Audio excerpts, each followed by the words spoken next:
ciudadanos del reino advertidos. No sé cuántos de ustedes necesitaron advertencia o han necesitado advertencias alguna vez en la vida. Este que está aquí ha necesitado muchas.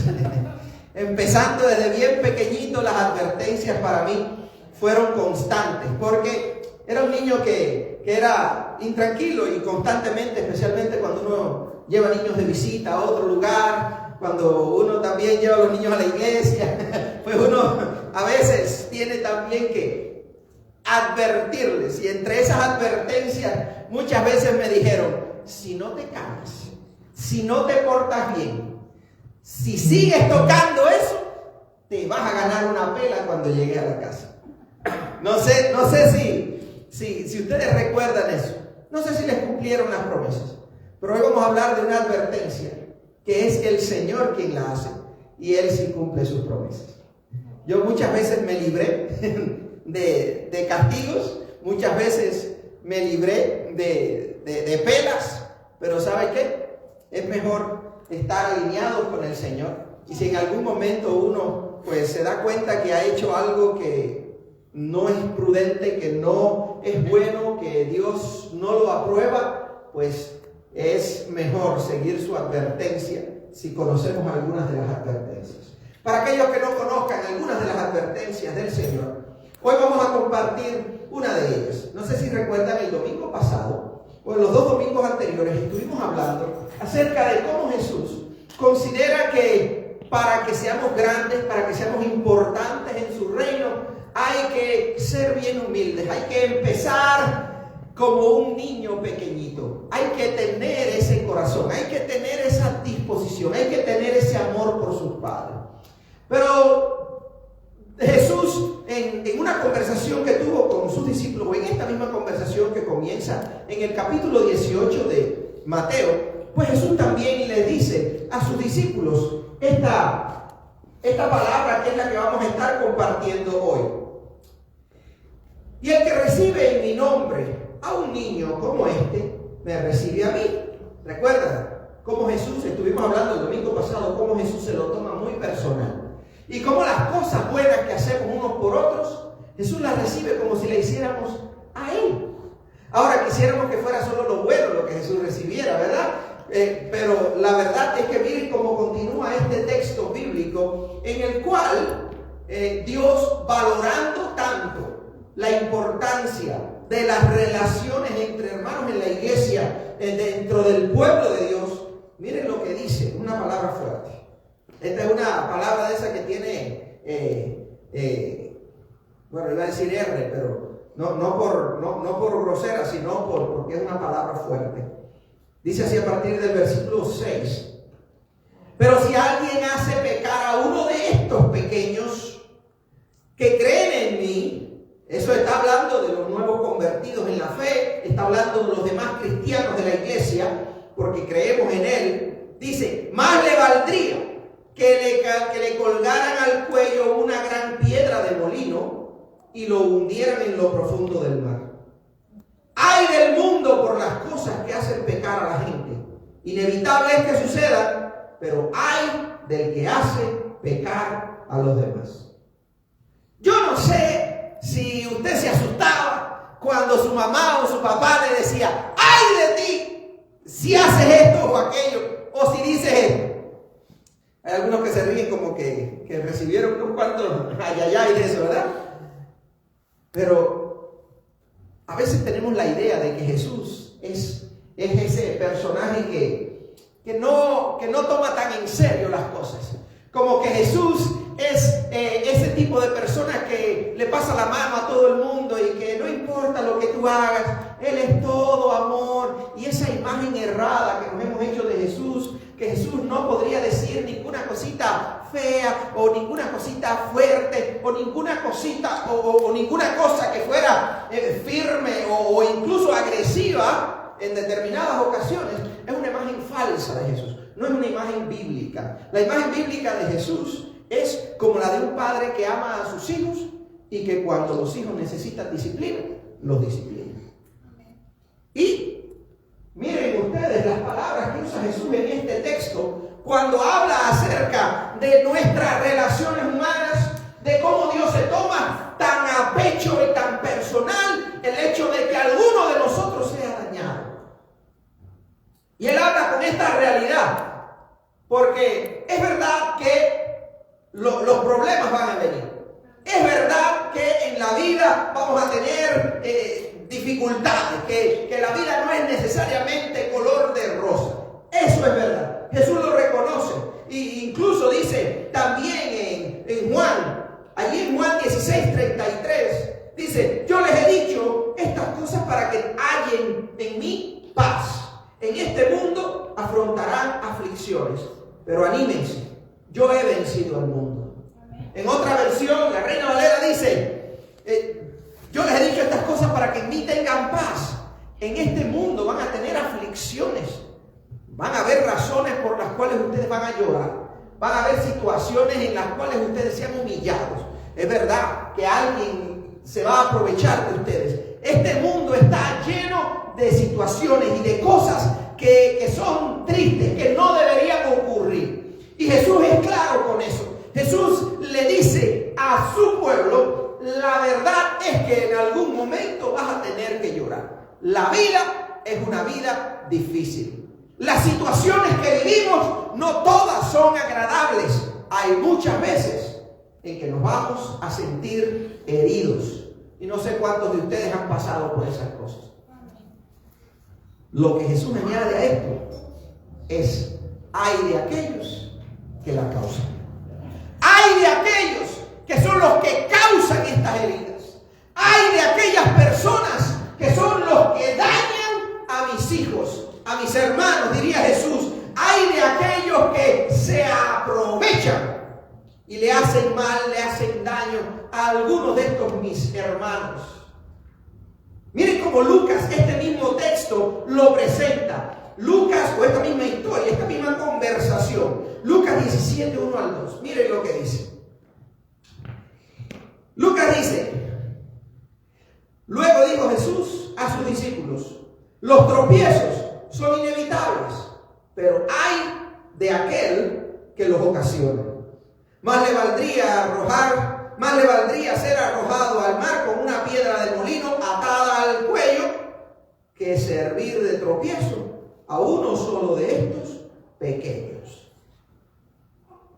Ustedes saben lo que es una piedra de molino, ¿verdad? La piedra de molino era como la trituradora de los tiempos antiguos. Hoy en día le diría: sería mejor que se metiera en una moledora, ¿verdad?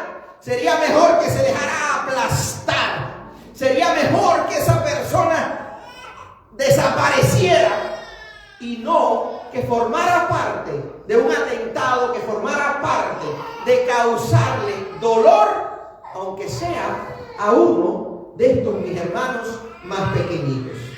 No sé si usted está entendiendo, pero lo que Jesús está diciendo aquí es como la frase esa que nosotros nos encontramos muchas veces por ahí, de que dirían muchos padres, o que dicen muchos padres: el que se mete con mis hijos se las tiene que ver conmigo. O la que dirían quizás los hermanos mayores con sus hermanitos pequeños: quien se meta con mi hermanito se las va a tener que ver conmigo. De alguna forma Jesús está diciendo: yo no voy a tomar de una manera ligera el daño que le hagan a cualquiera de mis hermanitos. Yo no voy a tomar de una manera liviana cualquier dolor que le sea ocasionado, o a la persona que ocasione cualquiera de estos problemas en cualquiera de mis hermanitos, aunque sean de los más pequeños. Y esta es una realidad, mi hermano, que usted tiene que entender. Aunque a veces usted se sienta solo, aunque a veces usted se sienta triste, aunque a veces usted piense que Dios no está cerca, quiero que usted recuerde esta verdad bíblica: Dios está a tu lado. Dios nunca te abandona. ¿Por qué? Porque Dios te ama. Y si Jesús fue capaz de dar su vida en la cruz y de sufrir todo lo que sufrió en aquella cruz, teniendo todo el poder para librarse de ese dolor, y no lo hizo, sino que sufrió todo eso para salvarte a ti y a mí, ¿qué no hará Dios? ¿Qué no hará Dios? Pero Dios reconoce, Jesús reconoce estado en el cual con frecuencia, tristemente, pero con frecuencia, tú y yo nos vamos a encontrar con tropiezos en la vida.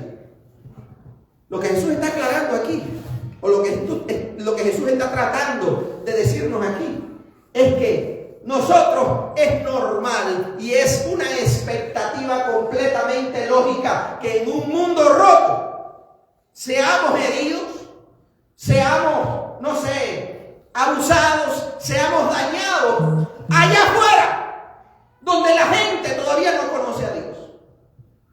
Lo que sí Jesús está diciendo es que el lugar donde está la iglesia no debería ser el lugar donde entre nosotros nos comamos a pedazos ni que nos hagamos daño de manera intencional. Sin embargo, pasa. Pero porque yo no sé si usted ha sido herido por gente de la iglesia, pero es algo que pasa constantemente. No sé si ustedes han estado oyendo las noticias que han ocurrido desde el asunto del movimiento Me Too, ese de yo también, de que fueron, que tantas mujeres comenzaron a denunciar los abusos, las violaciones, los abusos de poder al cual ellas tuvieron que sufrir, y muchas de ellas en silencio, y comenzaron a hablar de gente. ¿Sabe qué? La iglesia no se libró de eso. También muchos pastores han hecho cosas así, obispos, y por ahí para allá arriba, estoy seguro que en todos los niveles han habido determinados abusos. ¿Debería ocurrir este tipo de cosas en la iglesia? Claro que no. No debería ocurrir en ninguna parte.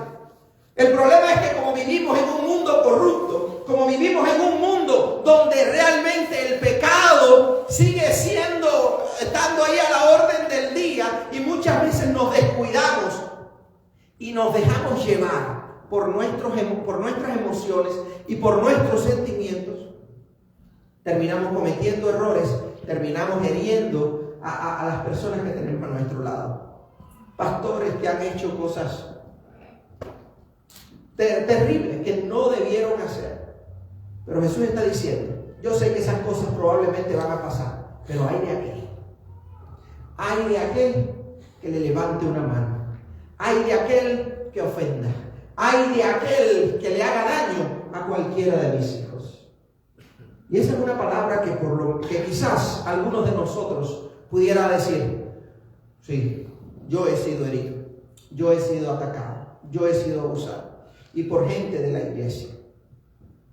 Pero de alguna manera probablemente, quizás la mayoría de nosotros tengamos que decir, a mí me han hecho cosas así y yo también las he hecho. Porque hemos dicho lo que no debemos. Porque hemos maltratado a otro hermano en la fe. Y Jesús está diciendo aquí, miren, yo sé que ese tipo de cosas van a ocurrir. Yo sé que ese tipo de cosas en un mundo corrupto van a pasar. Incluso dentro de la iglesia podrían pasar. O van a pasar, dice. Pero hay de aquellos.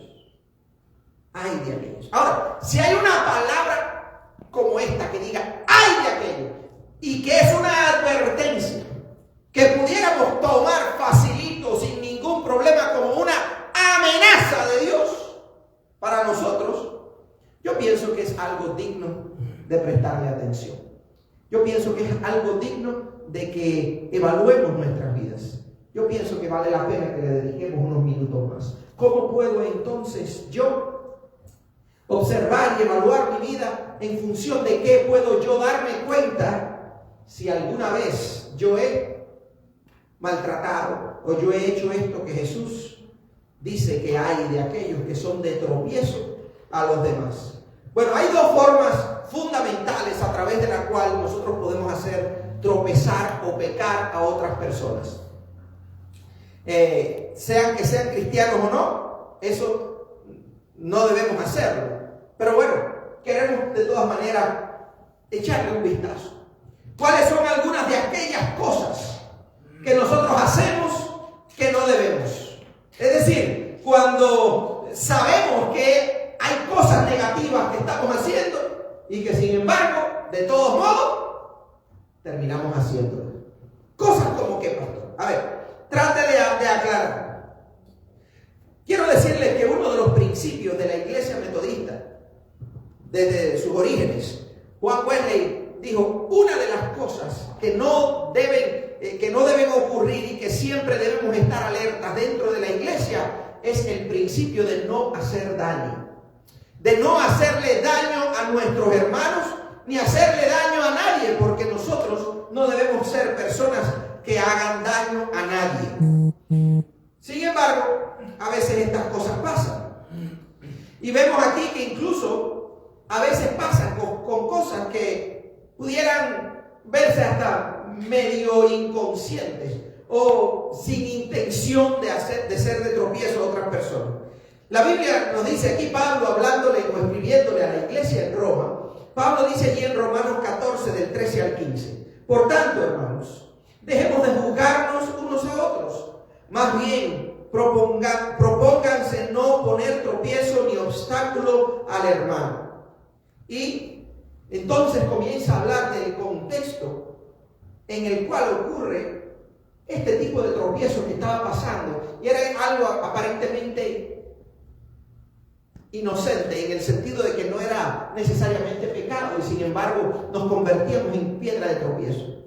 Resulta que en el tiempo inicial de la iglesia pues había muchos de los que venían a Cristo que eran judíos y que por lo tanto todavía mantenían la ley judía y de la fe judía, y había muchas cosas que ellos declaraban sagradas, como por ejemplo el sábado, en el cual ellos no trabajaban para nada ni para nadie, o que no comían muchos alimentos como por ejemplo la carne de cerdo. Sin embargo, en Roma habían tanto judíos como gentiles, gente que no eran de Israel, de la nación de Israel, y que por lo tanto comían todo lo que se movía y trabajaban y hacían lo que entendían en cualquier día de la semana. Esas cosas eran diferentes para ellos. Sin embargo, comenzaron a hacer conflicto. ¿Por qué? Porque Pablo dice, quien haga una cosa o quien haga la otra, asegúrese que lo hace con una mente, con una conciencia limpia, y asegúrese también de hacerlo para la gloria de Dios. Sin embargo, comenzaban a juzgarse unos a otros.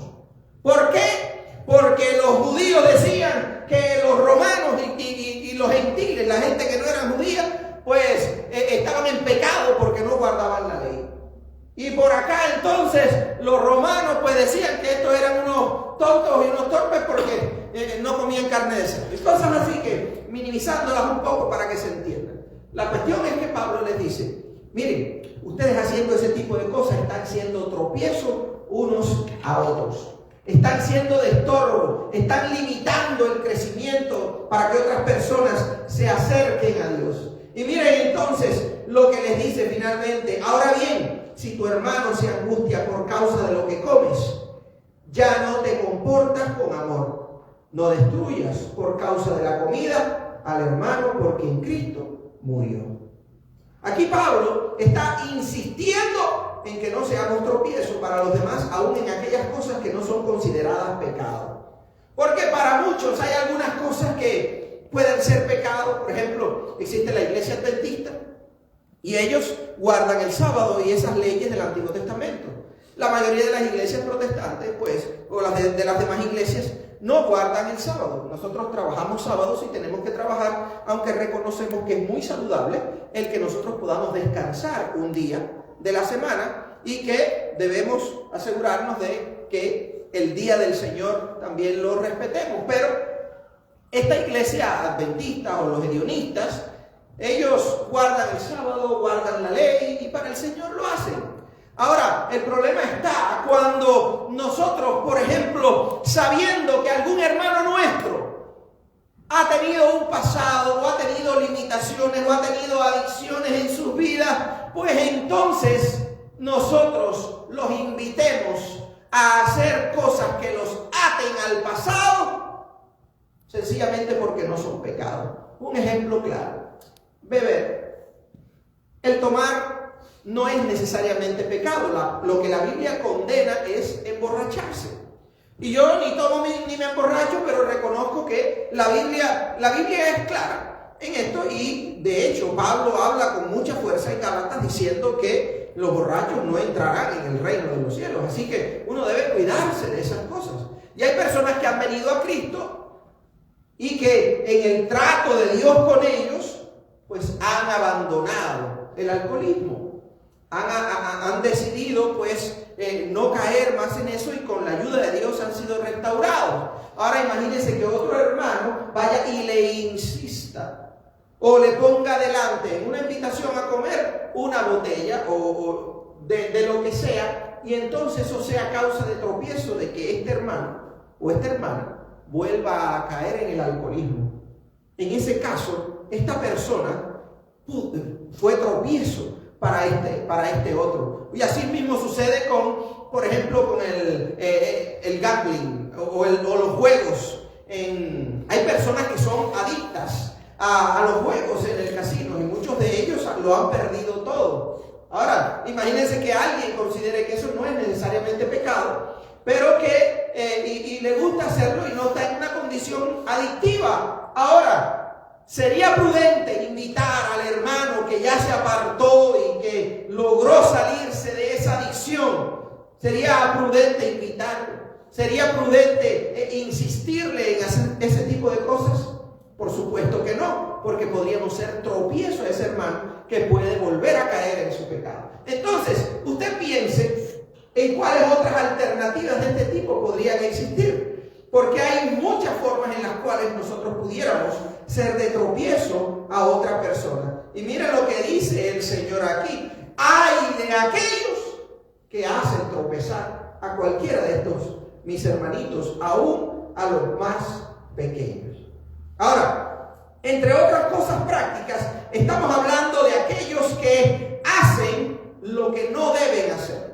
Por supuesto, ya estuvimos mencionando algunos ejemplos, pero quiero que entendamos algo. Hay veces que algunas cosas podrían no tener cara de pecado, pero pueden fácilmente ser de tropiezo para otros.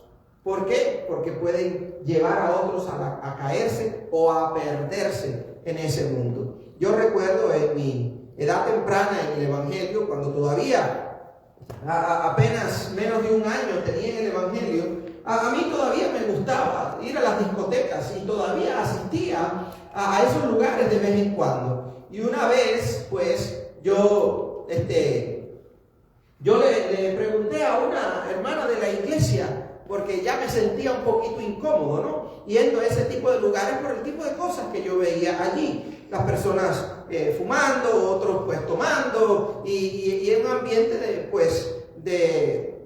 muchas relaciones. La gente se iba a tener relaciones sexuales y toda una serie de cosas. Y le pregunté: ¿es pecado ir a la discoteca? Ella no me dijo ni sí ni que no, pero me dijo una cosa que nunca olvidé: tú lo que debes asegurarte es nunca hacer cosas que pudieran ser de tropiezo para otras personas. Y lo que para ti es normal en estos momentos, en primera podría ser de tropiezo para ti, pero podría para otra persona que se apartó de esas cosas, podrían ser un estímulo a volver. Y yo no sé si en verdad eso fue lo más profundo del mundo, ni nada por el estilo, pero ¿sabe qué? Yo me aparté de eso y nunca más volví a las discotecas. ¿Por qué? Por el solo hecho de que yo no solamente no quiero pecar, yo tampoco quiero ser de tropiezo a que otra persona peque. Porque de lo que es peligroso a que se convierta en un pecado, siempre es un pedacito así. Nosotros no le aconsejamos a nadie que tome. Tomar, dentro de los términos normales, la Biblia no lo considera pecado, pero es peligroso. ¿Por qué? Porque de tomar a emborracharse y a entrar en condenación es un pedacito así, ¿verdad? Quizás el jugar en los casinos no sea el pecado ni nada de eso, pero el estar en un lugar peligroso siempre te pone a ti en riesgo de que vayas a caer en una adicción o que vayas a desperdiciar los recursos que el Señor te ha dado para que tú cuides de tu familia. Ahora, en el punto de vista práctico, ¿qué cosas podríamos hacer que no deberíamos hacer. ¿Ok? O así. Evidentemente, y que podrían llevar a tropezar a otras personas. Bueno, algunas de estas cosas podrían estar relacionadas con usted o con otros, pero quiero ponerle algún ejemplo. Hacer pecar a otros incluye elementos como, por ejemplo, enseñar falsa doctrina. Y aquí nos encontramos constantemente como en muchos lugares se enseñan cosas que no son bíblicas, solo porque son normales o porque son populares. Por ejemplo, la idolatría es pecado.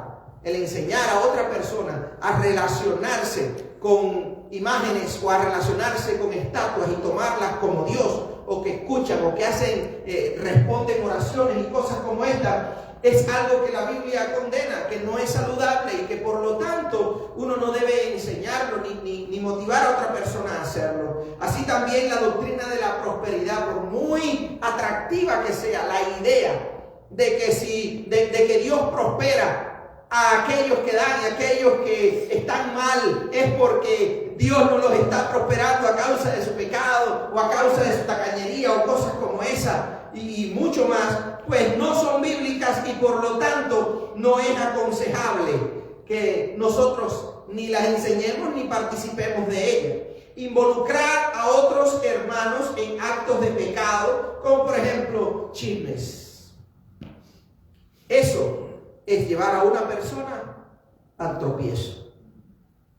Mire, si usted se quiere hundir en el chisme, húndase solo. ¿Ok? Pero si usted involucra a otras personas en chisme, usted está haciendo tropiezo para ella. Está poniendo tentaciones en esa persona que pueden llevar a esa persona a ser juzgada por parte de Dios, pero también puede llevar a esa persona a caer en pecado. Cuando maltratamos a otras personas o nos burlamos de ellos, algo muy común que sucede cuando, por ejemplo, nosotros no nos arrepentimos del mal que hacemos a otros, o cuando no perdonamos a las personas que nos han hecho daño. Cuando hacemos cosas como esas, estamos siendo de tropiezo para otros hermanos en la fe. Y quiero que entendamos esta realidad. Cuando Jesús estaba enseñando a sus discípulos a orar, que les enseñó el Padre Nuestro, ustedes recuerdan que está esa frase que dice: y perdona nuestros pecados, nuestras deudas, como nosotros perdonamos a nuestros deudores. Y Jesús también le dijo a ellos: porque el que no perdona no podrá ser perdonado. Y muchas veces caemos en cualquiera de estas dos cosas, incluso dentro de la iglesia. Es verdad que cuando se burlan, nos hacen daño, hacen cosas que no deberían hacer, pues es verdad que es algo que nos hiere y por lo tanto podría ser difícil de perdonar. Ahora, atienden, miren mis hermanos, no podemos permitir que nuestra arrogancia, nuestro orgullo nos impida arrepentirnos cuando hemos hecho algo malo.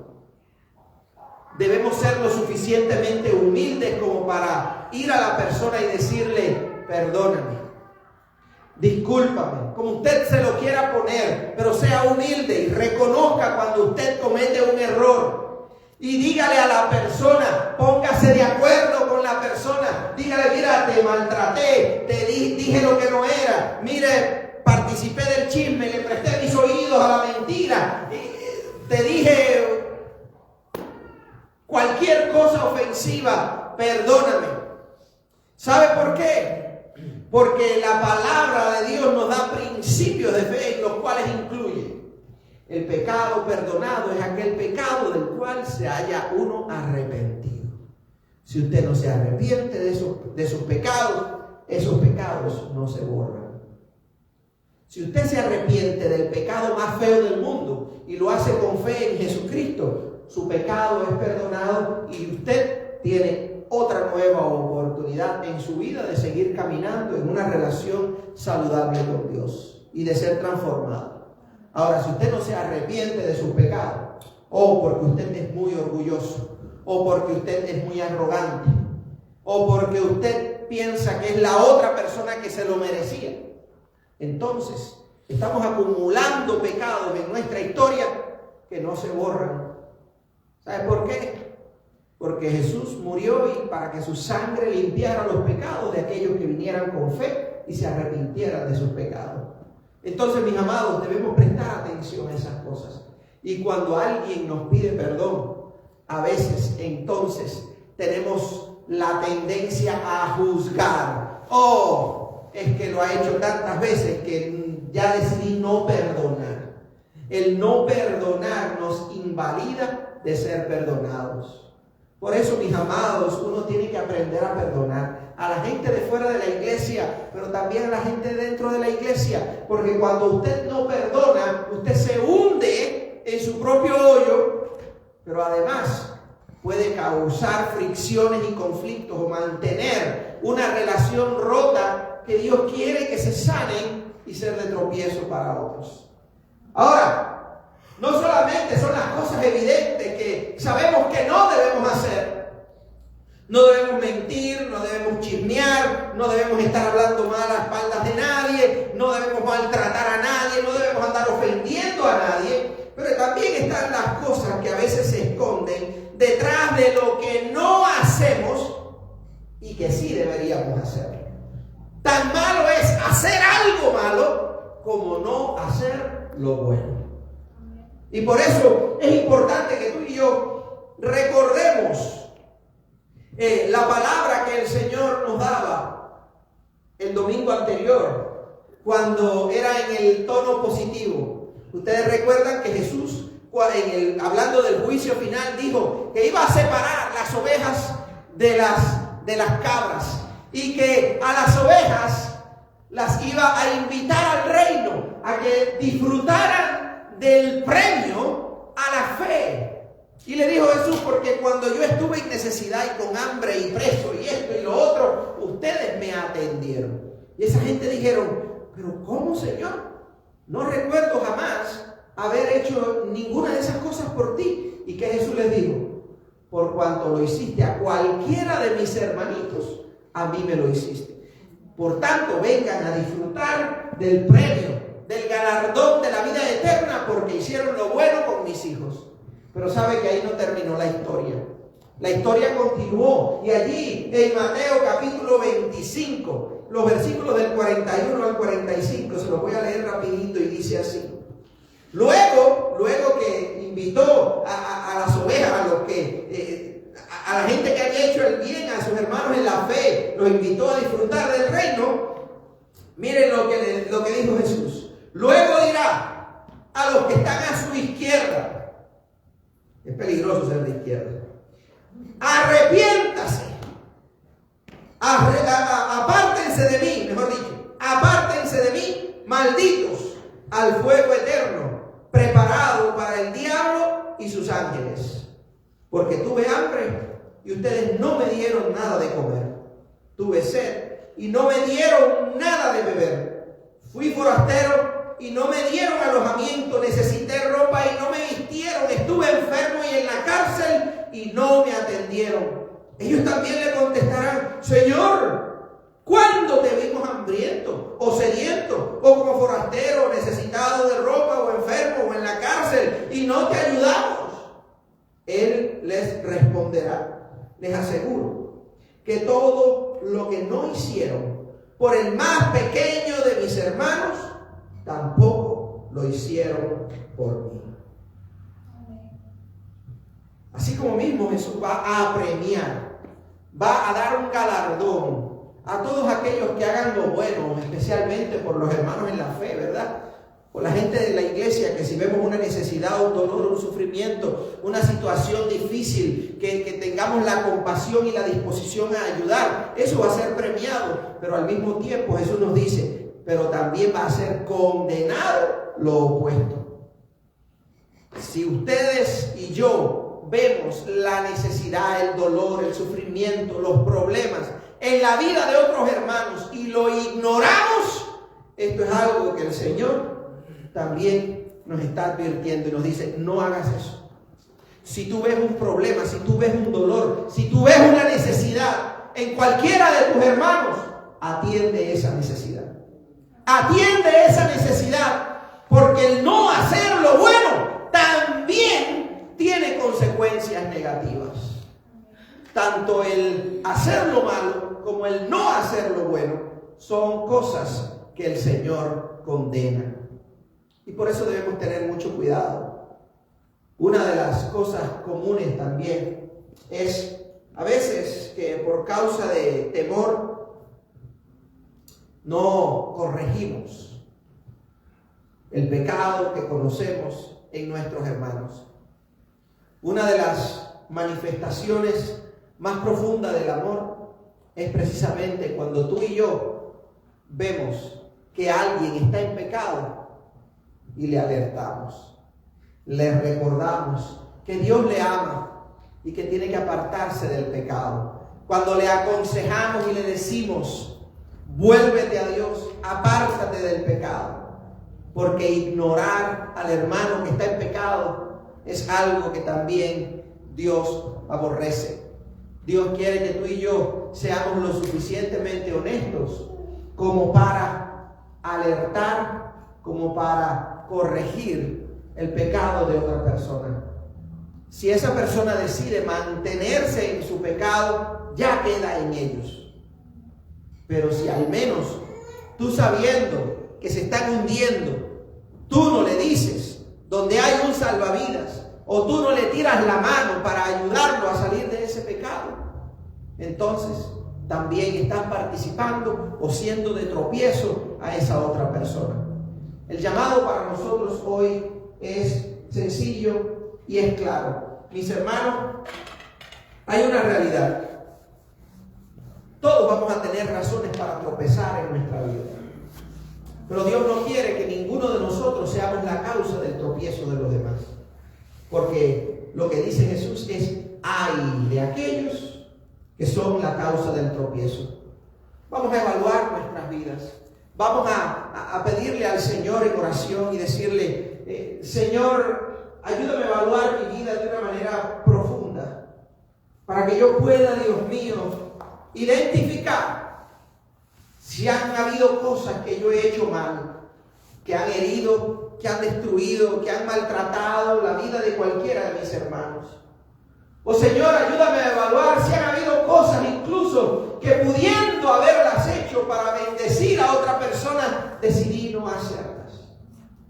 Señor, ayúdanos. Ayúdanos a indagar y a escudriñar nuestros corazones de manera profunda, para apartarnos de todo aquello que sea tropiezo a los demás, y para que con ello honremos tu nombre y bendigamos tu pueblo. En el nombre de Jesús. Amén, Señor. Amén.